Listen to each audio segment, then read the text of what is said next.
சீமானை மடக்க நினைத்த திமுகவிற்கு சீமான் கொடுத்த பேரதிர்ச்சி எனும் தலைப்பில் தான் இந்த காணொலியை நம்ம காண இருக்கோம். சமீப காலமாக நாம் தமிழர் கட்சியை வீழ்த்துவதற்கான பல வேலைகளை திராவிடம் செய்து வருகிறது. அதில் குறிப்பான விடயங்கள் என்ன அப்படின்னா, சீமான் அவர்கள் வழக்கு பக்கம் திருப்பிட்டோன்னா மக்கள் பக்கம் வரமாட்டாருன்னு சொல்லிட்டு மக்கள் பிரச்சனையை அப்படியே வைத்து அதை வைத்து அரசியல் செய்து நம்ம மீண்டும் ஆட்சிக்கு வரலாம்னு இந்த திராவிட அரசு முற்படுகிறது.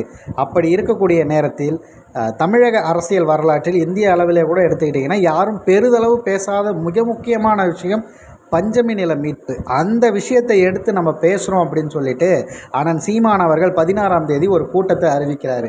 இந்த நிகழ்வு வெளியில் தெரிந்த உடனே அனைத்து அரசியல் கட்சி தலைவர்களுக்கும் ஒரு அதிர்ச்சி வந்தது.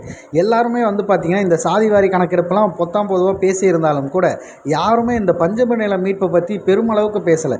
இயக்கங்கள், தனிப்பட்ட நபர்கள் பேசியிருக்காங்களே தவிர அரசியல் கட்சியாக இதை ஒரு மிகப்பெரிய பிரச்சனை அளவுக்கு பேசணும் அப்படின்னா, அதுவும் தமிழ்நாட்டில் 3வது பெரிய கட்சியாக இருக்கக்கூடிய நாம் தமிழர் கட்சி இதை செய்தால் மிகப்பெரிய அளவிற்கு ஒரு அதிர்வலையை உண்டாக்கும் அப்படிங்கிற ஒரே காரணத்துக்காக என்ன செய்வதுன்னு சொல்லி தெரியாமல் இந்த கூட்டத்தையே தடை செய்யணும்னு சொல்லிட்டு காவலிடமிருந்து அவங்க ஒரு தகவலை அனுப்புகிறாங்க. ஆனால் இதை கேட்டு ஒரு துளி கூட தோர்வடையாமல் உடனே என்ன பண்ணுறாங்கன்னா, சரி ஓகே அவங்க அப்படி சொல்லியிருக்காங்களா, நம்ம நீதிமன்றத்தை நாடுவோம் அப்படின்னு சொல்லிட்டு நாளைய தினம் அதற்கான ஆர்டர் வந்துடும் அப்படின்னு சொல்லிட்டு அந்த வேலையை போய் பட்டுன்னு பார்த்து முடிக்கிறாங்க.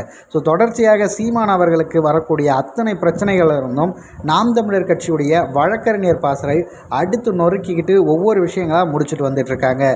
எத்தனை வழக்குகள் அவர் மீது பதிவு பண்ணாலும், அது மட்டும் இல்லாமல் எத்தனை வகையில் நாம் தமிழர் கட்சி உறவுகளை ஏதாவது காரணம் காட்டி உள்ளே போட்டாலும் உடனே போயிட்டு காவல்துறை பேசி அவரை உடனடியாக பெயில் கிராண்ட் பண்ணுற அந்த வேலைகளை தொடர்ச்சியாக பார்த்து வருவதில் நாம் தமிழர் கட்சி வழக்கறிஞர் பாசறை மிகவும் வீரியமாக செயல்படுகிறது அப்படிங்கிறத நம்ம பாராட்டியே ஆகணும். அந்த வகையில் நாளைய தினம் வெளியாக போகும் அந்த உத்தரவு தான் என்ன அப்படிங்கிறத நம்ம பொறுத்திருந்து பார்க்கணும். 16ஆம் தேதி நடக்கக்கூடிய ஒரு மிகப்பெரிய கூட்டம் வந்துடும்.